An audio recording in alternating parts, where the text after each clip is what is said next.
அனைவருக்கும் வணக்கம். தென்காசி மாவட்டம் செங்கோட்டை ஒன்றியம் அச்சமுதூர் அரசு தொடக்க பள்ளியிலிருந்து உங்கள் நெல்லை பாலா. இன்றைய காலை செயல்பாட்டில் முல்லைக்குழு தங்களுடைய செயல்பாட்டை மிகவும் சிறப்பாக செய்தார்கள். அவர்கள் என்னென்ன செயல்பாட்டில் சிறப்பாக செய்தார்கள் என்பதை இப்போது நாம் காணலாம்.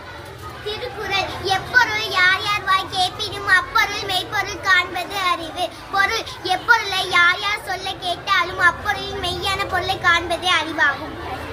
பழமொழி லிவ் அண்ட் லெட் லிவ், வாழு வாழவிடு. சிறப்பு தினம் இன்று 29/7/2025 சர்வதேச புலிகள் தினம். பொன்மொழி உன் உலகம் தலைகீழாக திரும்பினாலும் கவலை கொள்ளாது, மறுபக்கத்தில் இன்னும் அழகான உலகம் உனக்காக காத்து கொண்டிருக்கலாம். இன்றைய செய்திகள். தமிழ்நாட்டில் தொழில் தொடங்க ஆப்பிள் நிறுவனம் ஆர்வம். தென்மேற்கு பருவக்காற்றின் திசை மாறுபாடு காரணமாக தமிழ்நாட்டில் 5 நாட்கள் வெப்பம் அதிகரிக்கும். வானிலை மையம் தகவல்.